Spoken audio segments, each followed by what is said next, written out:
Shalom Bapak Ibu dan Saudara-saudara yang terkasih di dalam Tuhan Yesus. Kembali lagi pada pembacaan firman Tuhan pada hari ini. Karena hidup kita adalah pujian bagi Tuhan, yaitu pujian yang menyenangkan hati Tuhan, maka hidup kita harus terus diperlengkapi dengan kebenaran firman Tuhan. Sebelum kita mendengarkan dan merenungkan kebenaran firman Tuhan pada hari ini, mari kita berdoa agar Tuhanlah yang menolong kita untuk memahami firman-Nya. Mari kita berdoa. Bapa yang baik yang kami sembah di dalam nama Tuhan Yesus, pada saat ini kami akan membaca dan merenungkan firman-Mu. Tuhanlah yang menolong kami untuk mengerti dan memahami firman-Mu. Di dalam nama Tuhan Yesus, kami telah berdoa dan mengucap syukur. Amin. Ibadah sekarang ini saya kasih judul begini, Allah yang hidup dan nyata. Kalau boleh saya tambahin, di Indonesia juga, Tuhan hidup dan nyata. Ya, saya percaya bahwa Tuhan kita tetap punya maksud mulia, sekalipun manusia kiri kanan kita bisa berjatuhan, bisa bersalah. Tapi mari kita lupakan mereka, 1.000 orang yang rebah di sisimu, 10.000 di sebelah kananmu, kirimu. Itu rebah bukan berarti mereka gugur atau apa, tetapi rebah itu juga berarti orang-orang yang jatuh dalam kesalahan. The least you can do at this moment now adalah judging people. Mari kita sekarang datang ke Tuhan dan berkata, Lord, how will you like to use me in situations like this? Bagaimana Engkau hendak memakai saya? Itu lebih penting hari ini kita bertanya, peran kita apa? Ya, karena it takes one person to destroy another person. It takes another person to destroy and to build up the other person. Dibutuhkan satu orang untuk meruntuhkan sesuatu. Dibutuhkan satu orang pula untuk bisa membangun sesuatu. Anda dan saya itu mau jadi peruntuh atau pembangun, kita punya pilihan. Mari kita sekarang lihat dulu ayatnya, dari sini saya jelaskan. Allah yang hidup dan nyata, saya ambil dari Keluaran 3 ayat 13 sampai 18, saya baca semua lalu ayat per ayat. Saya akan bahas, kali ini saya tidak akan memberi Anda 3 poin sederhana, Anda yang harus menemukan poin-poinnya sendiri. Saya akan mengalir dengan Roh Kudus dan saya akan muncul rema-rema baru di mulut saya untuk masing-masing Anda secara berbeda-beda. Lalu Musa berkata kepada Allah, tetapi apabila aku mendapatkan orang Israel dan berkata kepada mereka, Allah nenek moyangmu telah mengutus aku kepadamu. Dan mereka bertanya kepadaku, bagaimana tentang namanya? Apakah yang harus kujawab kepada mereka? Firman Allah kepada Musa, aku adalah aku. Lagi firmannya, beginilah kau katakan kepada orang Israel itu, akulah aku, telah mengutus aku kepadamu. Selanjutnya berfirmanlah Allah kepada Musa, beginilah kau katakan kepada orang Israel, Tuhan Allah nenek moyangmu, Allah Abraham, Allah Ishak dan Allah Yakub telah mengutus aku kepadamu. Itulah namaku untuk selama-lamanya dan itulah sebutanku turun-temurun. Pergilah, kumpulkanlah para tua-tua Israel dan katakanlah kepada mereka, Tuhan Allah nenek moyangmu, Allah Abraham, Ishak dan Yakub telah menampakkan diri kepadaku serta berfirman, aku sudah mengindahkan kamu, juga apa yang dilakukan kepadamu di Mesir. Jadi aku telah berfirman, aku akan menuntun kamu keluar dari kesengsaraan di Mesir, menuju ke negeri orang Kanaan, orang Het, orang Amori, orang Feris, orang Hewi, dan orang Yebus, ke suatu negeri yang berlimpah-limpah susu dan madunya. Dan bila mana mereka mendengarkan perkataanmu, maka engkau harus beserta para tua-tua Israel pergi kepada Raja Mesir. Dan kamu harus berkata kepadanya, Tuhan Allah orang Ibrani telah menemui kami. Oleh sebab itu, izinkanlah kiranya kami pergi kepada padang gurun 3 hari perjalanan jauhnya untuk mempersembahkan korban kepada Tuhan Allah kami. Background dulu, latar belakang. Ini adalah cerita yang kita bisa pandang dari 3 sisi. Dari 4 juga bisa. Kita tahu di sini salah satu lakon cerita adalah umat Israel, bangsa pilihan Allah. Tapi di dalam sini juga ada seorang individu namanya Musa. Dia punya interaksi dengan Tuhan, ini interesting, menarik sekali untuk kita bisa pelajari, yang bisa menginspirasi kita bagaimana meresponi Tuhan di dalam setiap keadaan. Lalu tentunya Tuhan yang terutama di dalam cerita ini. Ada Allah Israel dalam ayat-ayat yang kita baca. Lalu juga ada orang-orang, ada musuh-musuh Tuhan. Misalnya orang-orang yang memusuhi Tuhan seperti orang Mesir, orang Het, Yebus, orang Kanaan. Selalu ada pihak-pihak yang bisa dipakai oleh roh jahat untuk meruntuhkan. Nah, kita melihat dari cerita ini Ini bukan originally, secara orisinil saya siapkan ke sini. Tapi ketika hari-hari ini terjadi begitu di negara kita, saya percaya akan ada banyak sekali plot twist dalam khotbah yang saya bawakan. Aplikasi-aplikasinya itu nanti pasti akan berbeda dengan yang saya rencanakan. Jadi tolong ya, buka telinga. Wahyu berkata, apa yang Roh Kudus hendak katakan pada jemaat. Kepada jemaat-jemaat majemuk. Berarti setiap orang kan dapat sesuatu yang beda. Sesuai dengan sikon yang dia alami. Sesuai dengan perasaan hatinya waktu datang ke gereja. So get ready to find your own points. Waktu kita baca ini sekarang, kita mulai dulu dengan ayat. Saya akan telusuri. Mari kita ngeflow dengan Roh Kudus. Ayat yang ke-13. Lalu Musa berkata kepada Allah, bermula dari sebuah dialog dengan Tuhan. Tapi apabila aku mendapatkan orang Israel dan berkata kepada mereka, Musa imajinasi. Apa yang kau bayangkan ketika melihat suatu keadaan? Hidup itu penuh dengan ketidakpastian. Ada orang yang membayangkan hanya hal-hal yang baik. Aku kaya. Uangku banyak. Di lumbung banyak gandum. Aku retired, aku mau pensiun dini. Dalam perumpamaan itu Yesus berkata, hai orang kaya yang bodoh, malam ini kau mati. Kemana kau bawa hartamu itu? Kadang-kadang kita merasa, cuaca cerah, berlayar yuk. Tapi Paulus sudah memperingatkan, nahkoda, kapten kapal itu sudah diberitahu. Jangan, sebab saya melihat ini kapal karam, tertawalah semua. Sedangkan Paulus sendiri kan mau pergi ke Roma, berlayar ke situ sebagai tahanan. Mereka gak dengar dia. Hamba Tuhan tahu apa tentang bisnis. Ini pendeta, Paulus ini rasul, tahu apa dia tentang perlayaran. Aku itu dari kecil sudah pegang kapal. Aku lebih ngerti tentang this business. Kadang-kadang ya manusia itu cetek. Dia hanya melihat keadaan dan itu yang mendikte perasaannya dia. How you feel today depends a lot on what you see. Makanya itu orang iman, orang benar harus hidup oleh iman. Sebab iman tidak melihat. Iman itu peka. Peka sama Tuhan tapi karena kuping atau telinga kita. Iman itu karena pendengaran. Kalau kita melihat di depan itu cuaca cerah tapi firman berkata jangan, don't do it. Misalnya kita tahu semua orang melakukan, kenapa saya ketinggalan? Toh gak apa-apa, toh gak ketahuan. Jangan lakukan karena mata sejauh mata memandang tidak masalah. Everybody is doing it. Tapi firman Tuhan berkata jangan, turuti telinga bukan mata. Turuti telinga. Musa ini di ayat 13 dia imajinasi. Ingat ya backgroundnya. Musa ini disuruh ke Firaun. Gak main-main. Dia disuruh ke Firaun bukan anterin makanan.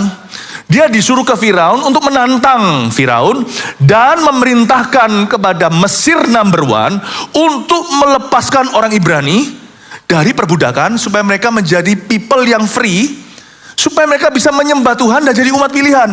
Ini gak main-main, kalau 1-2 orang mau dilepaskan, ini berapa juta orang.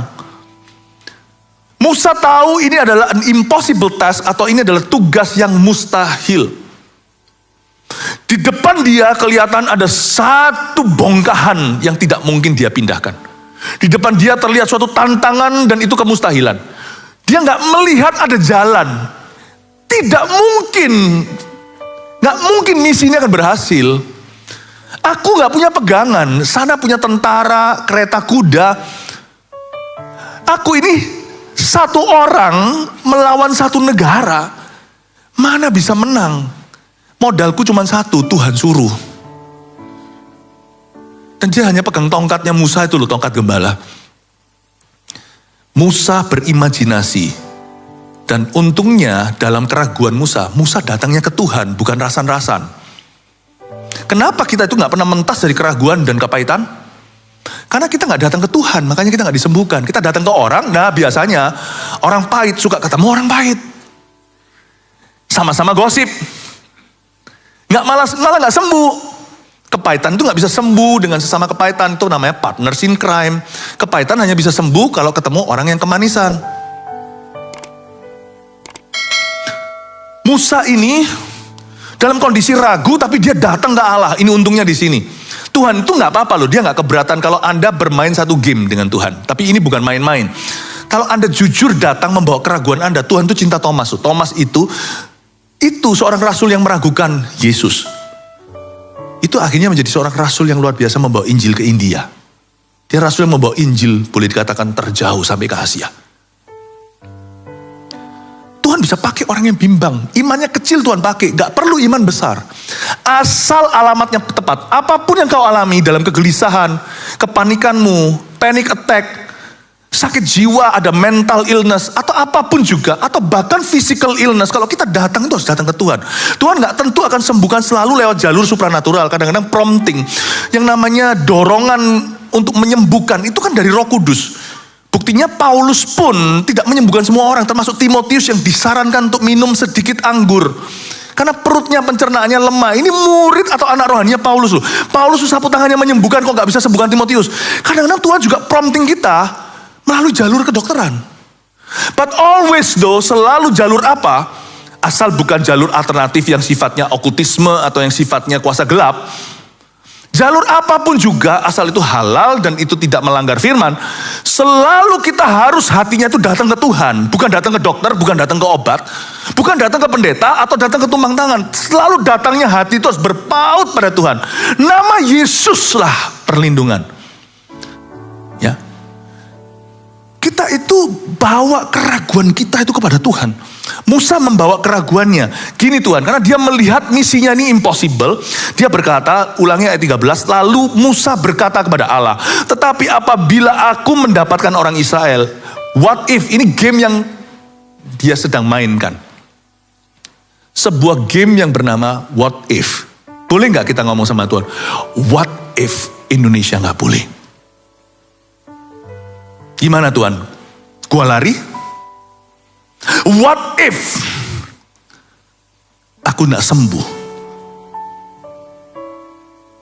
What if penyakit ini mendatangkan mati? What if? Ya kalau kita mau kasih makan what if itu gak mari-mari, nanti lama-lama kita bisa gila. Makanya itu janganlah kita itu entertain atau manjakan perasaan. Perasaan itu kalau dimanjakan dia bisa out of control. Atau lebih tepatnya perasaan itu bisa mengkontrol Anda. Tapi mungkin ada 1-2 hal yang memang menjadi pertanyaan besar dalam hidupmu. Cukup sampai ke situ. Nah pertanyaan 1-2 itu yang berupa keraguan bawa ke Tuhan. What if aku gak dapat promosi sampai akhir karirku? What if? Gak apa-apa loh.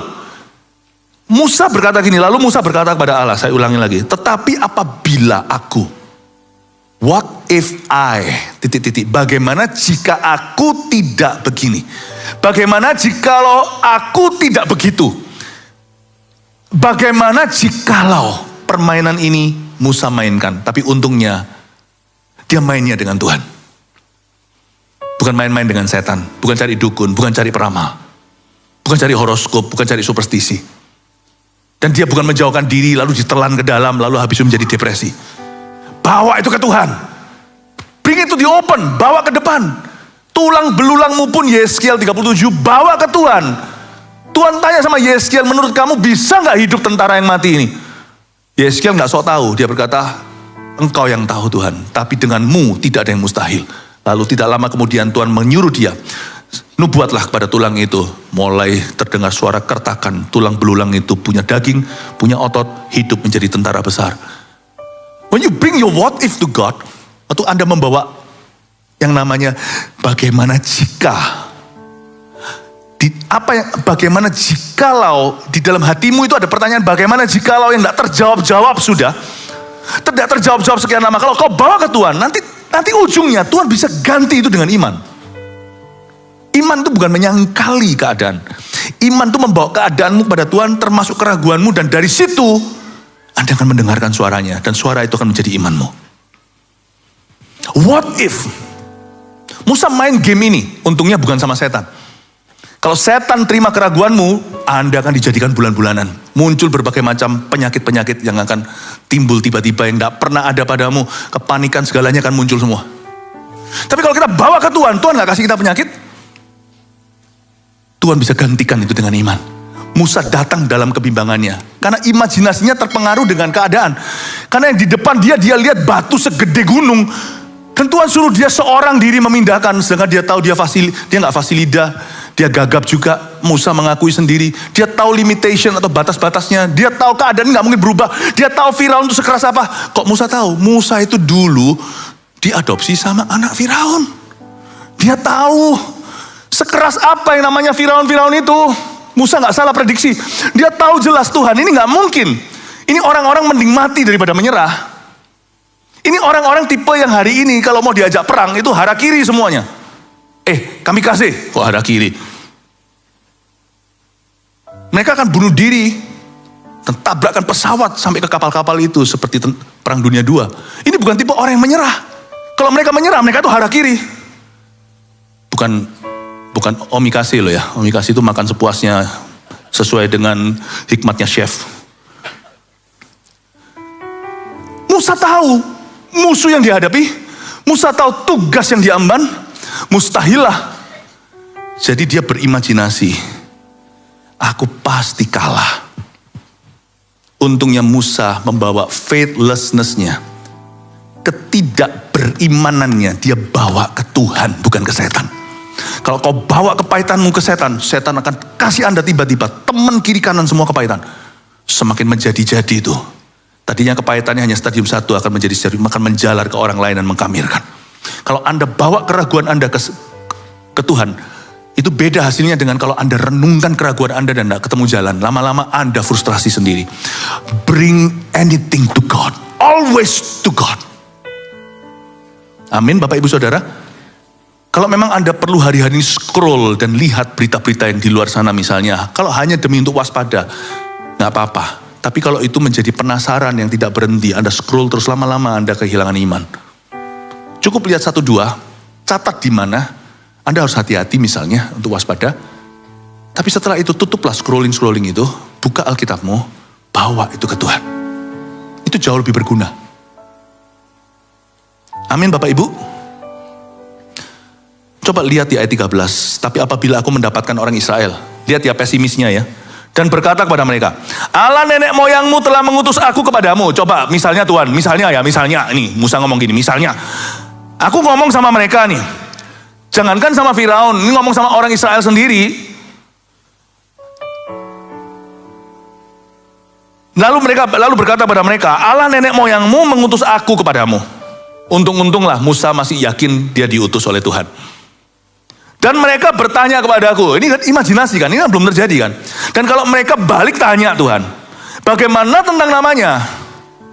Apa yang harus ku jawab sama mereka? I like it. Musa sudah bisa bayangkan, nanti aku ketemu sama orang Israel. Lalu aku bilang, aku Tuhan utus aku. Tuhan siapa? Gua jawabnya gimana?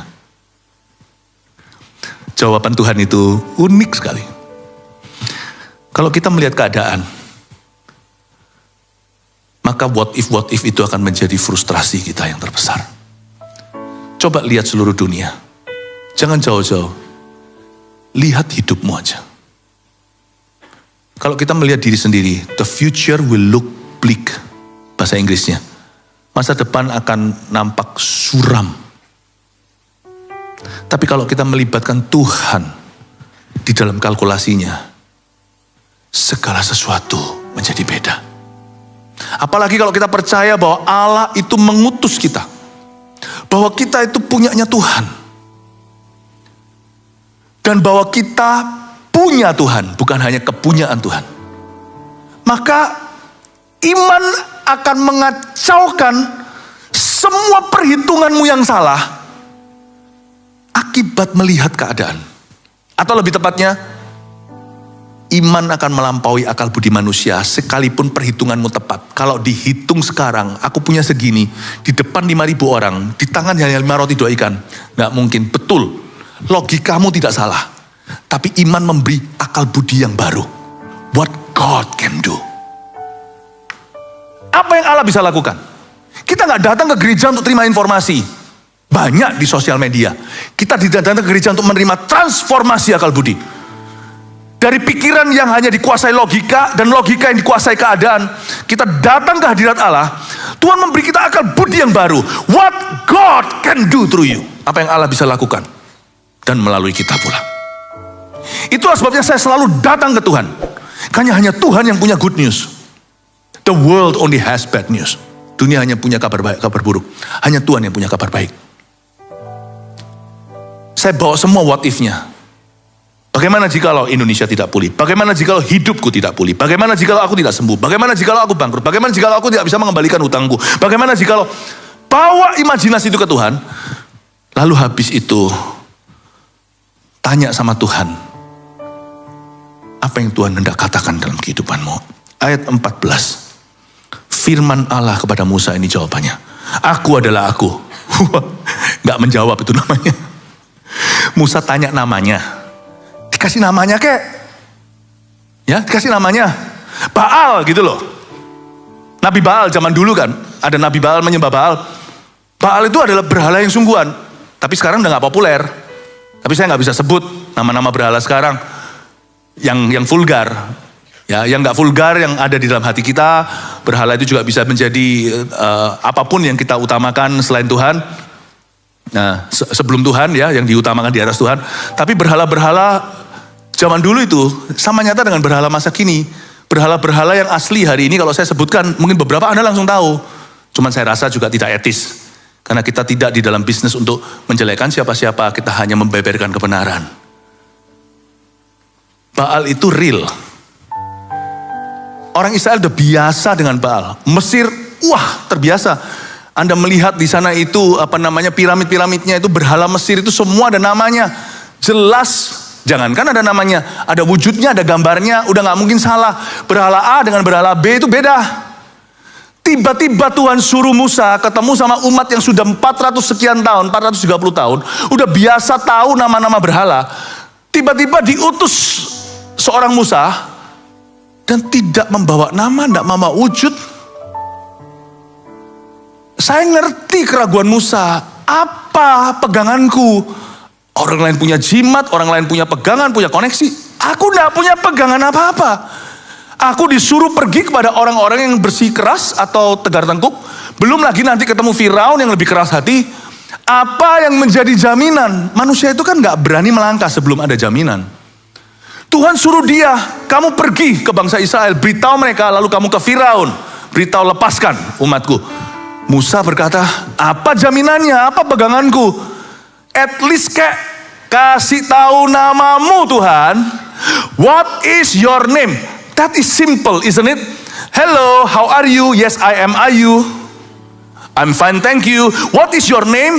My name is Philip Mantova, bahasa Inggrisnya, bahasa Indonesianya. Halo, namanya siapa? Nama saya Helen. Kan jelas. Namamu siapa Tuhan? Tuhan jawabnya cuma gini, I am who I am. Itu bukan nama. Aku ya akulah. Saya ngerti sekarang. Saya kasih pemahaman sedikit ya. Slowly dengan saya ya. Toh gak ada ibadah 3, jadi saya mau panjang lebar dulu. Nama saya Philip Mantova. Mantova adalah marga. Philip adalah nama pertama. Nama saya dikasih oleh ibu saya. Demikianlah cerita papa mama. Coba, andai kata saya gak dikasih nama. Sampai hari ini, si itu, saya gak ada nama. I'm still me, you know. Saya lebih dari seorang Philip. Kalau sama saya hari ini diganti Agus, saya tetap saya, aku tetap aku, paham maksud saya? Apa yang saya suka, apa yang saya tidak suka, me is me. Me is me, this is me. Philip itu membuat saya jadi relatable. Jadi orang tahu si itu, jadi kalau nggak perlu panjang lebar, si Philip Mantova udah tahu yang mana. Tapi saya lebih dari sebuah nama. Saya seorang individu, saya seorang person. Dengan kesukaan saya, keanehan saya. Saya itu kalau barang saya buka satu aja celah. Barang saya digoyang orang itu saya tahu. Miring sedikit berapa jam saya tahu. Ayo, siapa yang ambil ini? Dan saya tahu. Bukan saya sengaja begitu. That's just me. That's just me. Ada orang yang gak tahu bahkan. Anaknya hilang pun gak tahu. That's just you. Tuhan ngomong gini loh. Ada hal-hal tertentu yang perlu kau persiapkan, Musa. Ada hal tertentu yang kau tinggal percaya. Aku adalah aku, dan aku akan berjalan dengan kamu. Just go. Waktu kamu sampai nanti di depan orang Israel, aku ada di sana sama kamu. Just go, itu pengenalan. Kalau kita tuh mengenal Tuhan, sedia payung sebelum hujan. Jangan tunggu ada krisis di hidupmu. Kalau kita tuh mengenal Tuhan, waktu kita menghadapi krisis, kita itu gak punya teori. Kita gak punya jaminan. Tapi hati kita bisa tenang. Tahu aja. Kan ada pengenalan. Orang kira bayi itu gak tahu apa-apa. Coba, kecuali kalau bayi baru lahir lah ya. Mata aja belum melihat. Tapi kalau misalnya anak masih batita, masih umur 10 bulan, 12 bulan lah, 14 bulan. Anda gendong. Kayaknya dia gak tahu apa-apa, cuma ngiler doang. Coba pindah tangan. Nangis dia, liatin mamanya.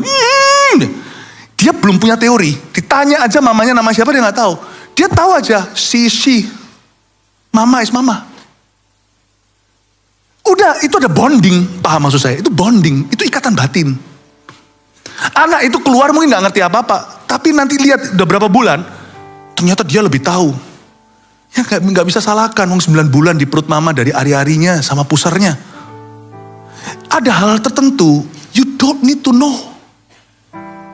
You just trust. If you know him. Teman-teman saya sekolah Alkitab dulu, saya ngerti, saya belajar sesuatu. Ya, saya belajar sesuatu. Suatu hari, sekolah saya itu bukan sekolah karismatik. Sekolah saya itu adalah sekolah yang sangat kuat sekali di biologi, tentang Alkitab, tentang kristologi, fondasi keselamatan, Kristus. Ya, ini sekolah teologi, nih bahasa teologi, soteriologi, dan sebagainya. Ya, itu tentang Trinity. Jadi, Allah Tritunggal. Jadi saya dipupuk dengan fondasi itu. Tapi suatu hari terjadi sesuatu di sekolah kami itu. Dan salah satu daripada murid atau teman murid itu mengalami eksorsisme atau mengalami kelepasan, kesurupan. Wah, heboh lah semua. Betulan ada satu profesor saya itu yang memang pelayanannya begitu. Aneh sih, bukan sekolah yang karismatik lah misalnya. Tetapi sangat kuat di dalam gifting itu. Semua yang lainnya nggak tahu, semuanya tahu hanya teorinya ini itu, tapi nggak tahu. Tapi profesor ini doakan. Nah, saya itu baru kenal Tuhan, jadi saya nggak ngerti gituan. Dulu tuh kalau saya masih ingat waktu saya diajak pengenalan ini kelepasan satu orang, saya bawa fotonya Tuhan Yesus. Saya dulu tuh begitu lugunya, jadi nanti kalau sampai setannya itu orang kesurupan tiba-tiba matanya putih semua tuh saya bayangkan, lalu dia menghadapi saya tunjukkan itu. Karena saya pernah menonton film Dracula kan, tunjukkan Alkitab lari kan. Tunjukkan salib gitu saya kira. Mungkin itu sesuatu yang lugu ya, tapi saya bawa sungguhan, saya tahu siapa tahu mempan. Roh Kudus ngomong sama saya yang baby rohani. Bukan begitu caranya. You just bring my presence. Kalau aku ada, you will know what to do. Kamu akan tahu apa yang harus kamu lakukan. Kalau aku ada, kamu akan punya otoritas atas setan. Oh, really? Singkat cerita, lalu habisnya berapa tahun kemudian saya ada di Ungaran, Jawa Tengah. Saya masih ingat waktu itu ada satu orang perempuan mengalami, itu kasihan. Itu saya tahu itu setan karena dia badannya kurus. Tapi yang pegang dia itu 10 cowok pun gak kuat. Suaranya itu bisa berubah jadi laki-laki, kecuali dia memang bakat ahli suara. Itu bukan dia. Itu semua orang pada ketakutan. Saya dipanggil. Oh, nggak salah saya lagi tidur siang. Kok tolong bantu. Saya datang. Waktu saya datang ke sana, nggak takut belas. Sungguhan, saya nggak membawa apa, nggak seperti saya dulu yang lugu. Saya nggak bawa foto Yesus. Alkitab pun saya nggak bawa. Kenapa? Langsung dinaikkan motor, saya naik motor, boncengan sama orang langsung pergi ke tempat itu. Saya nggak bawa siapa-siapa. You know, simply, I have known my God. Him as a deliverer. Aku udah kenal Tuhanku dan dia itu adalah pelepas yang sungguh. Dia itu deliver, dia itu penebus. Dia itu berkuasa. Somehow gak bisa Anda pelajari itu di sekolah Alkitab. Di sekolah teologi, enggak tentu. Itu bukan pengetahuan, itu pengenalan, itu bonding. I am who I am, aku adalah aku. Dan untungnya dalam situasi yang begitu keruh, satu orang perempuan dikeroyok, 10 laki-laki pun gak bisa, gak kuat, gak mempan. Saya datang, waktu saya masuk ke ruangan itu, Saya tenang, semuanya ketakutan. Saya bilang, minggir. Saya kasihan lihat dia sampai merah-merah, lebam semua, dipegangin orang. Minggir. Sampai 8 orang, keluar semua, sisakan saya 1-2 orang di sini sebagai saksi. Karena jangan melayani orang sendiri, apalagi perempuan. Sudah minggir semua. Orang itu langsung ketakutan, dia saya tadinya memberontak. Saya bilang, dalam nama Yesus, get out. Udah gitu aja. Langsung keluar. Saya gak punya teori. Waktu itu saya membawa foto Yesus, saya gak jadi pergi karena ditertawai semua. Dan mereka melihat saya gak ready, jadi kamu tinggal Philip. Tapi hari ini, saya ngerti. Dan waktu saya menghadapi situasi itu, saya ready. Mau tahu gak menghadapi segala situasi dalam hidupmu itu, apakah yang menjadi perisaimu? Pengenalanmu akan Tuhan. Makanya salah orang Kristen itu yang baru minta doa kalau dia dalam masalah. Itu salah, Anda sedikit telat. Tapi untungnya tidak terlambat, lebih baik mulai sekarang. Karena masih ada masalah kemudian. Saya janji sama Anda, selama Anda hidup masih akan ada masalah baru. Jadi kalau masalah ini membangunkanmu, menyadarkanmu, puji Tuhan. Tapi jangan nanti kalau masalah udah pergi, 10 orang kusta itu sembuh, yang 9 gak kembali.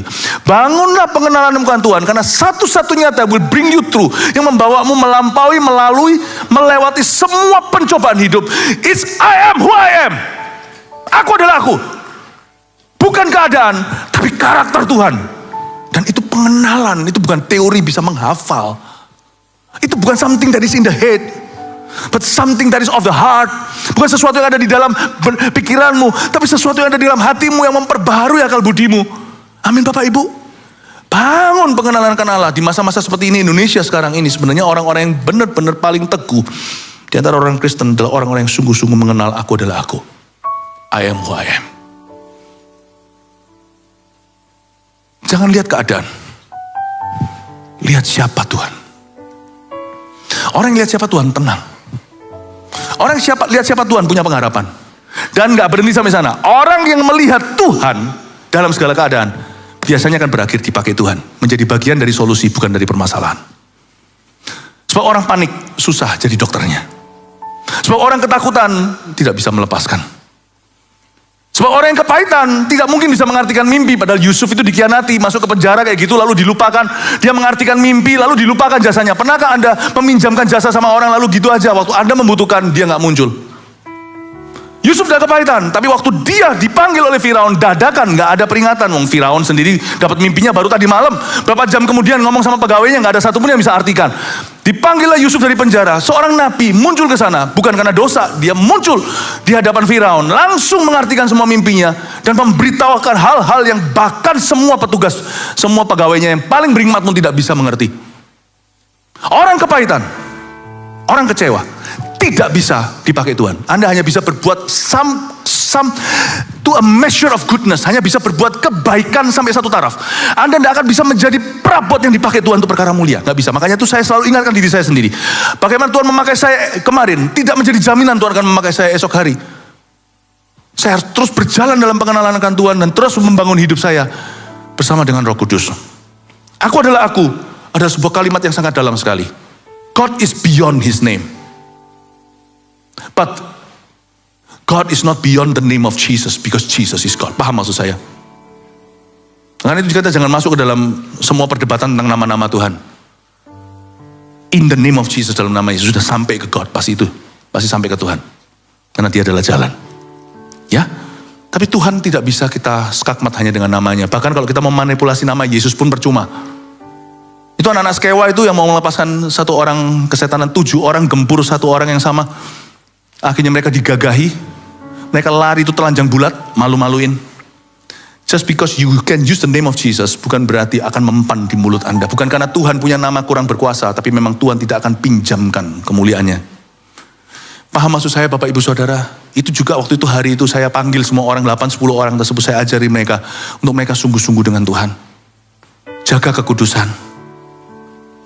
Kalau mereka masih di level sama pengampunan, saya tidak ngomong ini sebagai orang Farisi yang merasa lebih suci, enggak.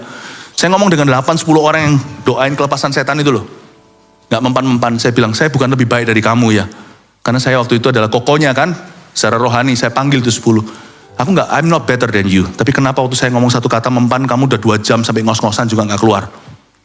Nama Yesus sama kok di mulutmu, kenapa kok mempan di mulutku, enggak mempan di mulutmu, bukan karena I'm better than you. Tapi saya tanya sama satu-satu, kamu merasa tertuduh kan waktu kamu layan setan? Terus saya tanya tatap kamu rasa aku masih pinjam sesuatu kan? Kok tahu go? Ya tahulah. Kamu masih di level terus forgive me kan? Kamu sendiri gak yakin kan bahwa kamu diterima Tuhan? Makanya kamu gak mempan, gak kuat untuk mengusir setan. Kamu sendiri masih semi tahanan.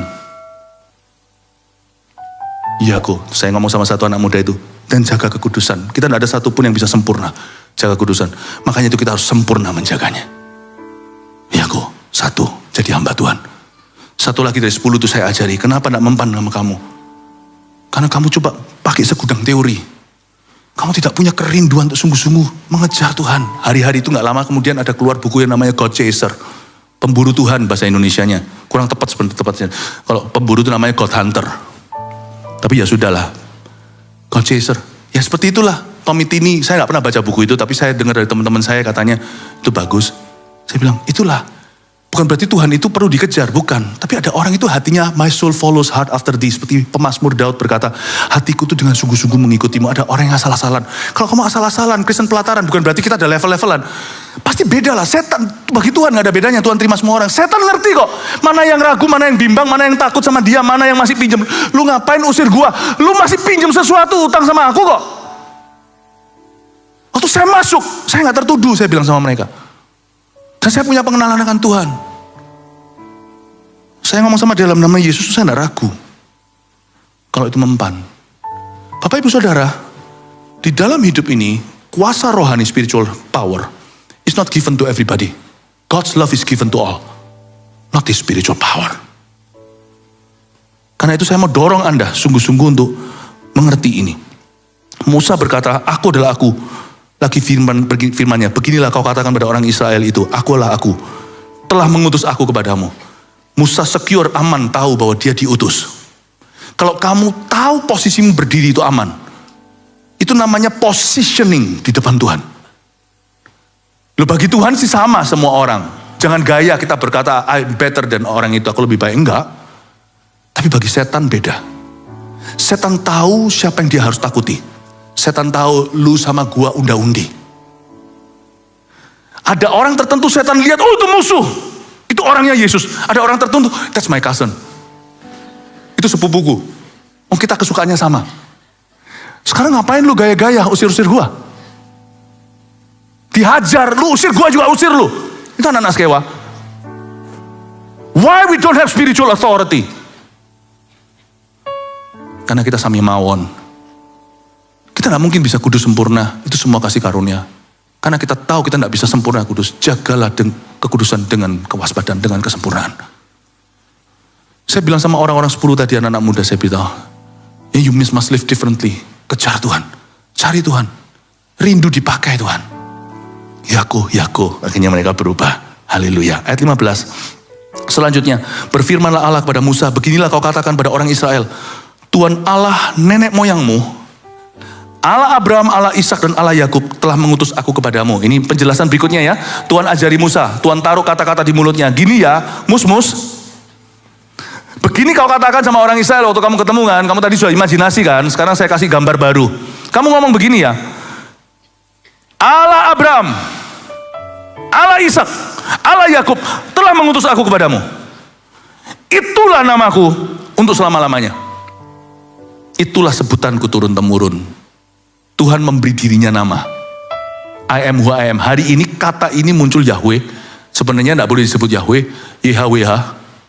Itu nama Tuhan di perjanjian lama untuk menunjukkan kesucian orang Ibrani, orang Yahudi. Sampai sekarang gak berani sebut nama itu atau spellingnya. Karena too holy, tidak boleh disebut. Nah kita orang-orang Kristen itu jauh lebih bebas. Karena kita tahu kita sudah dibebaskan dari hukum Taurat. Tapi jangan ngawur. Karena Tuhan tetap holy. Bebas itu bukan bebas merdeka untuk berdosa. Bebas merdeka untuk bisa merasa setara. Jangan pernah SKSD sok kenal, sok dekat sama Tuhan. Sama Tuhan itu tetap harus sopan. Karena dia raja, bukan hanya bapakmu. Bayangkan kalau di rumah dia bapak, kita bisa mencal-mencal naik ke atas kepalanya. Tapi pada waktu nanti ada parade militer misalnya, kalau ada seorang sultan, benar-benar raja maksudnya, raja. Sekarang kan banyak kerajaan sudah gak ada di dunia yang sungguh-sungguh punya power. Mungkin beberapa negara seperti Brunei Darussalam masih ada kuasa beneran.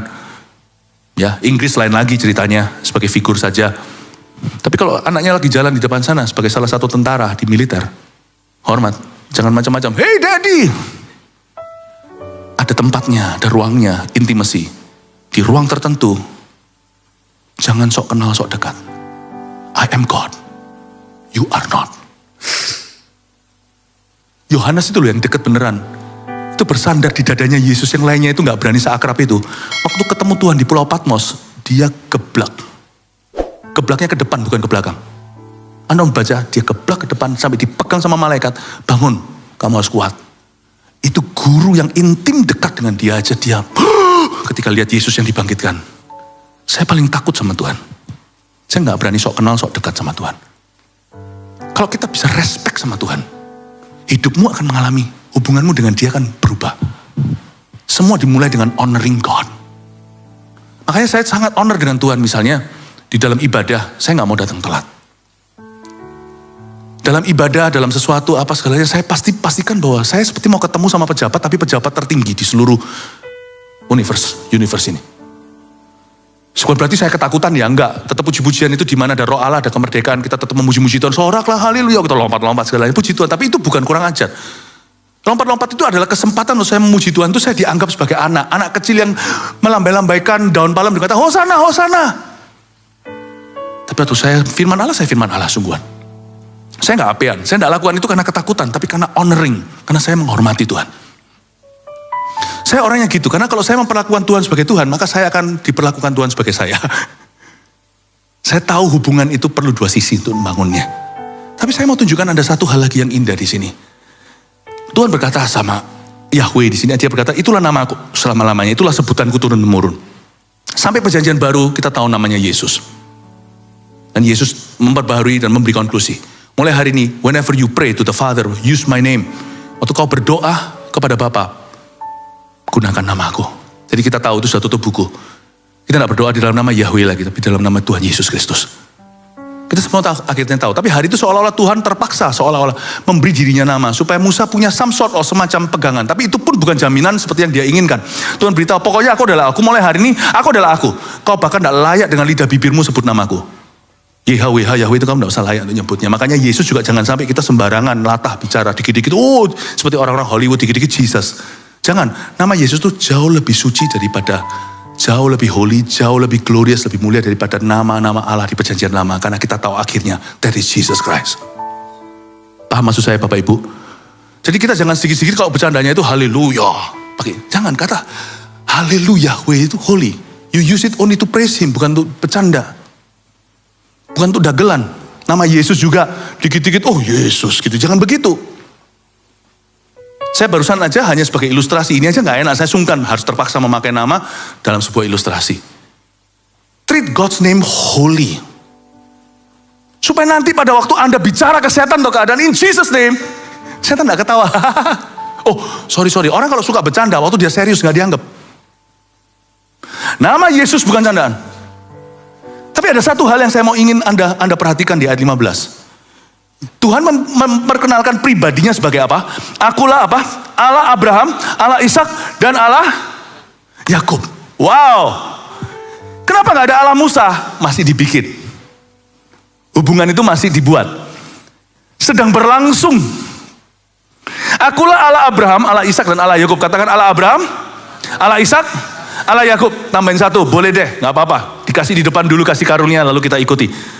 Setelah kita sebut Allah Abraham, Ishak, dan Yakub, sebut namamu sendiri. Contohnya saya, Allah Abraham, Allah Ishak, Allah Yakub, Allah Philip. Allahnya Philip. Oke? 2, 3. Allah Abraham, Allah Ishak, Allah Yakub, Allah siapa? Iya. Jangan tanya saya kalau ya, Anda yang tahu namamu sendiri. God is so personal. Dia ditanya nama sama Musa, dia gak beritahu.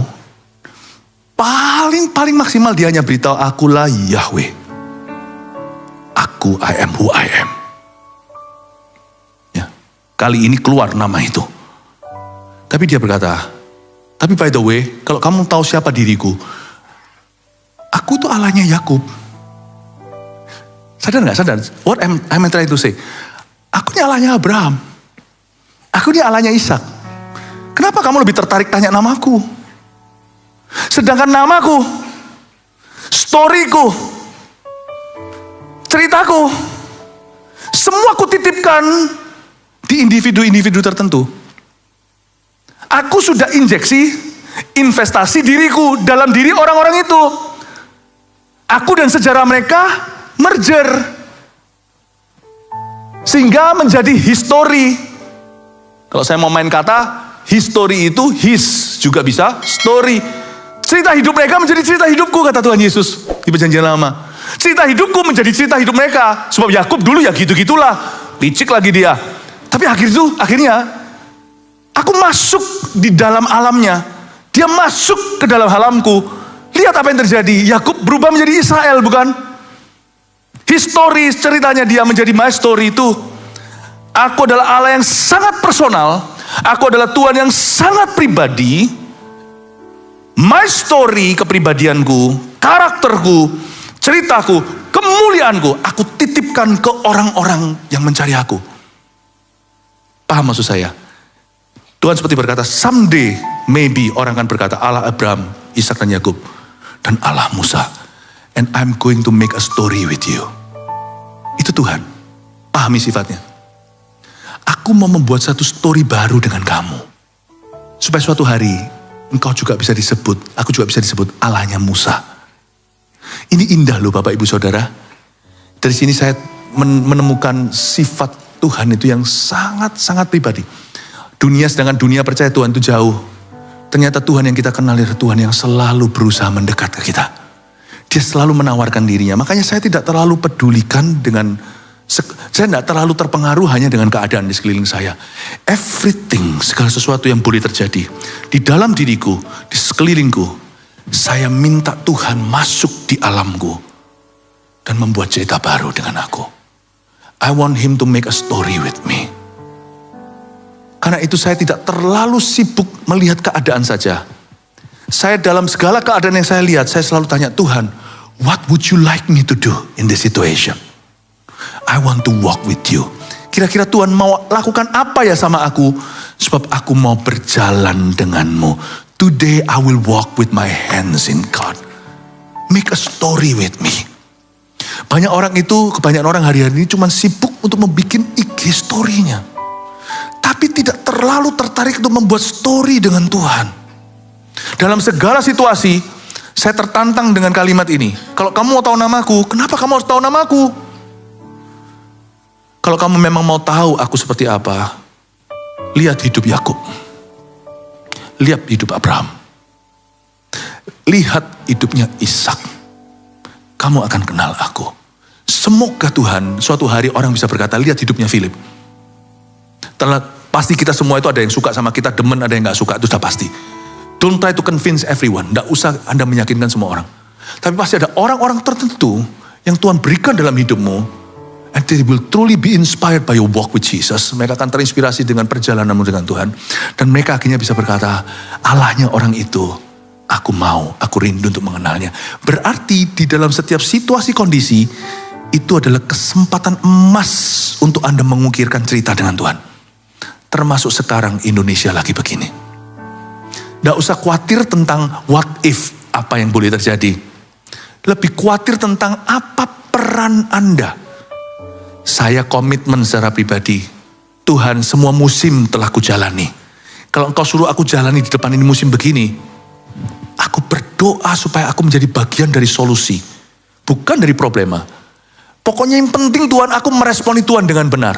Apapun yang di depanku, aku minta Tuhan Yesus memberiku tekad untuk membangun terus. I will continue to build. Kalau saya punya pilihan di depan mengampuni atau membenci, saya akan mengampuni. Saya punya di depan itu ada suatu pilihan, apakah saya bersyukur dalam segala keadaan atau mengeluhkan keadaan ini, karena keluhan semua orang bisa lakukan. Tapi kalau saya bersyukur dulu, saya mau lakukan itu. Kalau saya punya kesempatan di depan sini, sementara semua orang hidup dalam ketakutan, berusaha memikirkan kepentingannya, saya mau jadi beda. Tuhan, pakailah aku. There must be somebody who needs me in this situation. Makanya tadi saya katakan apa? Carilah kesempatan atau lowongan untuk melayani seseorang. Zaman pandemi kita bisa lakukan itu. Itu yang saya lakukan, yang kami lakukan dulu lewat saat teduh. Instead of kita itu hanya meratapi saat pandemi, we want to do sesuatu. Ini campur-campur nih. Kita mau melakukan sesuatu. Pikirkan dari sisi itu. Akulah Allah Abraham, Ishak dan Yakub. You can be my God too. Yakub punya story dengan Tuhan. Ishak punya cerita dengan Tuhan. Dia menabur di tempat yang begitu. Dia menggali sumur. Mendapat berkali-kali lipat. Itu bukan harta yang saya cari. Abraham punya perjalanan demikian rupa. Dia mandul. Lihat bagaimana dia itu punya pengalaman dengan Tuhan yang mempengaruhi satu bangsa.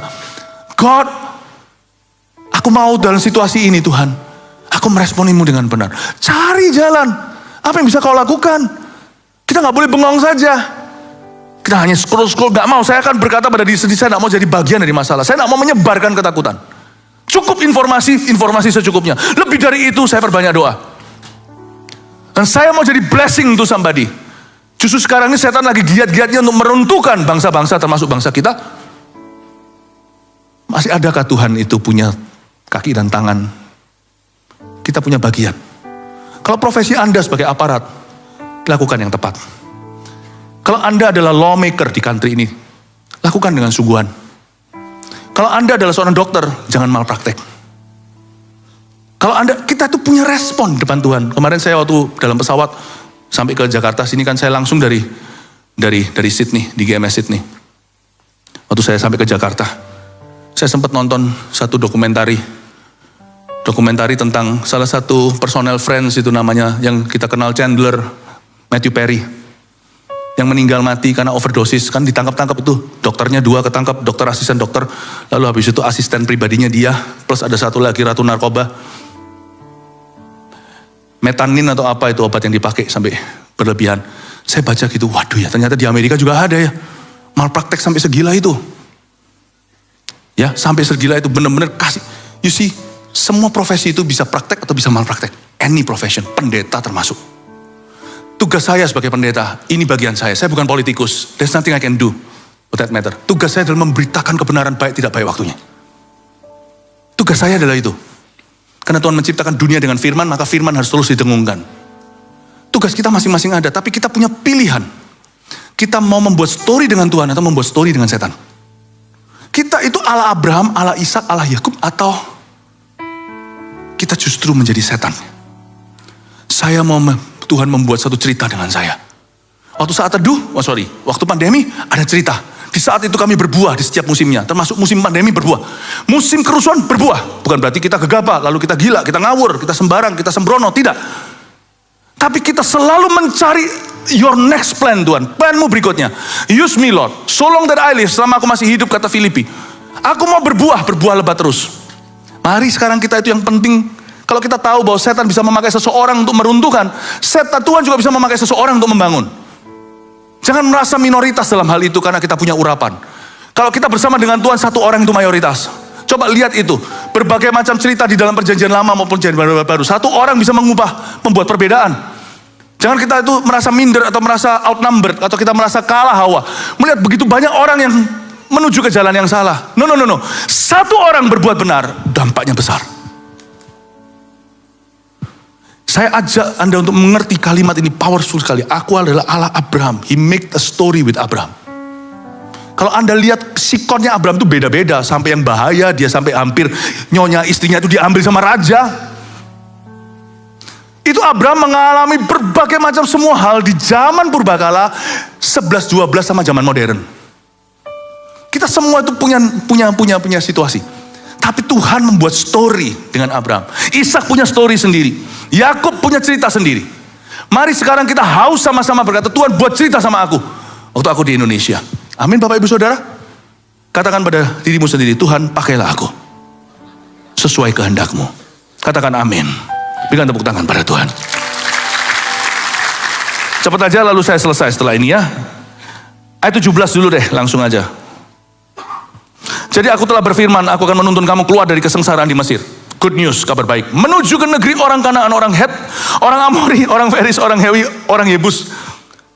Ke suatu negeri yang berlimpah-limpah susu dan madunya. Ini kayak roller coaster. Diangkat dulu, aku akan menuntun kamu keluar, terus kamu akan ketemu momok-momok monster-monster ini. Lalu nanti terakhirnya kamu akan berlimpah-limpah susu madu. Ini kan gak enak ya. Kalau saya jadi Tuhan ya, kalau kita itu salesman yang pakar, kita gak mungkin beritahukan. Mau asuransi, mau apa, kayak kita akan beritahukan, wah gini semuanya itu yang menggiurkan. Tetapi kita gak akan ceritakan yang gak keluar, yang gak diluluskan. Kalau kita mau tawari sesuatu, orang pasti tawarkan benefitnya, ini mobil ini gini, kita gak beritahu kurang-kurangnya. Ini Tuhan beritahu saat kurang-kurangnya ya.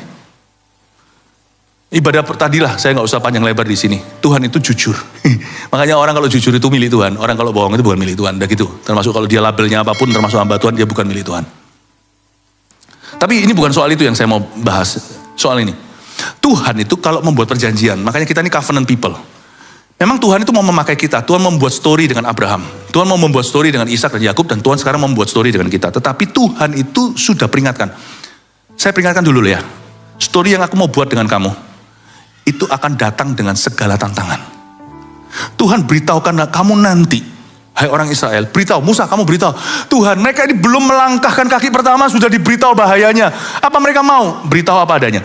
Mereka akan menuju ke negeri orang Kanaan, orang Het, orang Amori, orang Feris, orang Hewi, orang Yebus. Itu mereka akan ketemu dengan orang-orang enak, mereka ketemu dengan Goliat, mereka akan ketemu dengan raksasa. Tuhan bilang, this journey, I'm making a story with you. Aku membuat story dengan kamu. Itu akan datang dengan segala salibnya. Dan datang dengan segala battles atau segala peperangan yang akan terjadi. Ini tidak akan smooth sailing, tidak akan berlayar mulus. Kamu akan hadapi. Bapak ibu saudara, jangan takut tantangan. Selama kita jalan sama Tuhan, Tuhan selalu punya jalan keluarnya. Amin Bapak ibu. Tapi Tuhan tidak pernah iming-imingi kita. Tuhan selalu beritahu kepada kita full paketnya. Kamu tahu kamu akan nanti berakhir di tanah yang berlumuran susu madu. Hore! Tapi tunggu dulu kata Tuhan. Kamu akan melalui orang Kanaan, orang Het, orang Yebus. Itu berarti kamu akan menghadapi momok-momok di tanah perjanjian. Jangan takut menderita untuk kebenaran. Jangan takut sengsara karena Anda hidup taat pada Tuhan. Jangan takut dikucilkan. Jangan takut dihina. Jangan terkejut jikalau dinista dengan manusia. Jangan takut bangkrut, jangan takut sakit, jangan takut mati. Kita ini punya Tuhan. Dia adalah Allah Abraham, sekarang menjadi Allah kita. Yang kita perlu takutkan adalah kalau kita sudah tidak jalan sama Tuhan. Bapak ibu saudara, jangan takut menderita. Tapi hauslah untuk dipakai oleh Allah. Terakhir, dengan ini saya selesai, ayat 18. Dan bila mana mereka mendengarkan perkataanmu, maka engkau harus beserta tua-tua Israel pergi kepada Raja Mesir. Dan kamu harus berkata kepadanya, Tuhan Allah orang Ibrani telah menemui kami. Oleh sebab itu izinkanlah kiranya kami pergi ke padang gurun 3 hari perjalanan jauhnya untuk mempersembahkan korban kepada Tuhan Allah kami. Ayat 18 dahsyat sekali. Coba perhatikan kalimat di tengah. Dan kamu harus berkata kepadanya. Musa diperintahkan oleh Tuhan untuk berkata kepada Firaun apa adanya, jangan dibungkus gula-gula. Beritahukan, kamu harus berkata kepadanya, Tuhan Allah orang Ibrani telah menemui kami. Musa dalam semua ya benar-benar dia dalam semua kepanikannya.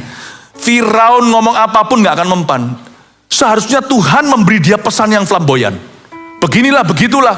No. Tuhan tidak suruh Musa melakukan mujizat dulu. Mujizat itu nanti. Tanda heran itu menyertai. Dia bukan pemula. Dia bukan pembuka jalan. Pembuka jalan itu selalu kata-kata kita. Kalau Anda baca ayat ini, luar biasa. Dan kamu harus berkata kepada Firaun. Ngomong apa Tuhan? Musa sudah siap mencatat. Cuman gitu doang. Tuhan Allah orang Ibrani telah menemui kami. Let my people go. Wow. The power of the gospel is in its simplicity. Kuasa Injil itu terletak pada kesederhanaannya. Listen to me, ini justru sekarang yang dibutuhkan oleh dunia yang sedang gonjang-ganjing. Pembawa kabar baik.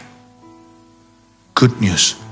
Dan ayat ini mengajari kita dalam bahasa Inggrisnya, to tell it as it is, as is. Tidak perlu kau kurangi, jangan kau tambahi. Justru di masa di mana seluruh dunia kau lihat ke segala arah itu kabar buruk semuanya, kabar baik jadi langka, jadi mahal, justru dibutuhkan oleh semua orang. Itu yang saya sebutkan tadi, jangan sebarkan kepahitan, kebencian, atau hanya ketakutan. Jangan sebarkan. Ini sekarang percaya nggak? Manusia perlu mendengarkan, termasuk manusia sekuler, termasuk tuh. Karena Tuhan berkata, kamu harus pergi ke Raja Mesir, ke Firaun. Kamu ngomong begini ya, ngomong apa Tuhan? Ngomong apa adanya, aku siapa? Kamu harus berkata kepadanya, Tuhan Allah orang Ibrani telah menemui kamu. Saksikan apa adanya. Kata-kata seperti God is good, itu dibutuhkan sekarang. Meskipun nanti akan ada yang mencibirmu, mudah kau berkata begitu atau enggak, itu enggak relevan atau itu enggak realistis. Terserah orang mau ngomong apa, itu pasti enggak kembali sia-sia. Tuhan pegang kendali, God is in control, itu dibutuhkan seorang. Karena enggak pernah tahu siapa berikutnya yang akan bunuh diri. Suatu hari Tuhan hanya suruh saya mengucapkan satu kalimat pada satu orang, Jesus loves you. Singkat cerita, orang itu enggak jadi bunuh diri. Malam itu dia hendak melakukan niatnya. Kata Jesus loves you itu sudah jadi terlalu biasa. Tapi jangan pernah Anda salah. Jangan kira kesederhanaan itu sudah tidak ada kuasanya. Di orang tertentu yang Tuhan telah tentukan hari itu, that will save life. Karena itu jangan sebarkan yang salah. Hari ini justru butuh kabar baik. Jadilah kabar baik dulu buat orang di sekelilingmu. Lalu mulut kita dinanti-nantikan oleh seseorang. Mulut kita sekarang itu juga lewat jari jemari kita. Karena sekarang orang lebih berbicara lewat jarinya daripada lewat mulutnya dengan ketikan-ketikannya.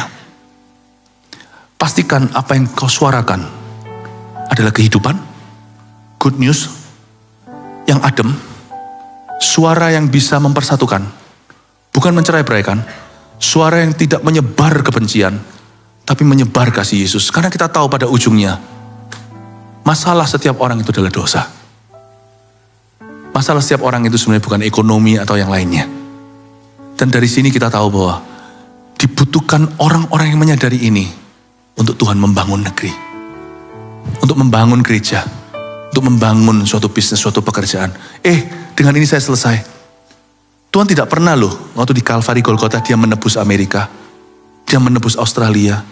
Dia menebus Italia. Gak ada. Tuhan waktu di atas Kalvari, dia menebus umat manusia. Siapa yang menebus negaranya? Yaitu orang-orang yang ditebus Tuhan di negara itu. Mereka lah yang harus membawa damai sejahtera. Mereka lah yang harus membangun, bukan meruntuhkan. Mereka lah yang harus berdoa. Makanya tadi kebaktian sebelum ini saya sampaikan bedanya, kayaknya nampaknya seperti doa. Tapi yang satu gak didengarkan, satu didengarkan. Bedanya apa? Satu keluhan, satu seruan. Di dalam seruan selalu melibatkan keluhan. Tapi kalau orang mengeluh saja, dikit-dikit adu lalu nangis, air mata itu tidak diperhitungkan sebagai benih atau tidak diperhitungkan sebagai biji yang turun, yang jatuh ke tanah. Bapak ibu saudara, hari-hari ini, apalagi di zaman seperti ini, kita harus sengaja membangun. Jangan kau sia-siakan sumber daya rohani yang ada padamu. Inilah waktunya kita bangkit dan sungguh-sungguh menjadi berguna bagi kerajaan Allah. Bapak ibu saudara, kita punya pilihan hari ini. Kita mau menjadi seperti apa? Dibutuhkan seorang Kristen yang mengerti ini. Yang bisa membuat perbedaan di zaman edan. Tuhan tidak pernah menebus Malaysia. Tuhan tidak pernah menebus Singapura. Tuhan tidak pernah menebus bahkan negara kita. Tuhan menebus umat manusia. Boom, sida-sida dari Ethiopia bertobat terima Tuhan. Gak heran hari ini terjadi kebangunan rohani di Afrika. Boom! Satu orang di Filipi namanya Lydia ditebus Tuhan kotanya. Akhirnya di sana ada gereja dan diselamatkan banyak. Bahkan sipir penjara pun bertobat satu keluarga. Tuhan menobatkan ini. Bapak ibu saudara, orang-orang Kristen di Indonesia lah yang harus menebus bangsanya. Karena semua bermula dari rumah Tuhan. Penghakiman dari sini. Penebusan juga dari sini, dari rumah Allah. Orang-orang Kristen mesti bangkit di bidang masing-masing. Lakukan apa yang benar. Yang dokter yang benar. Tentara yang benar. Politikus yang benar. Pendeta yang benar. Pengusaha yang benar. Dari situlah Tuhan menebus bangsa dan negeri kita. Amin Bapak Ibu Saudara. Kita mengerti hal ini. Dan salah satu cara untuk kita jadi berkat adalah menyebarkan the good news. Tell somebody that Jesus loves that person. Doakan orang itu. Beritahu seseorang bahwa dia tidak perlu menyerah hari ini. Saya percaya Tuhan akan menyertai kata-katamu. Karena kata-kata kabar baik itu bukan angan-angan atau iming-iming. Kata-kata kabar baik itu adalah firman Tuhan di mulutmu. Jadilah saksi. bersaksilah dengan benar. Saya percaya ada urapan pada kesaksian Anda. God bless you. Saya percaya Tuhan akan mengubah Indonesia. Kasih tepuk tangan untuk Tuhan. Terima kasih Tuhan. Mari kita semua bangkit berdiri. Puji nama Tuhan.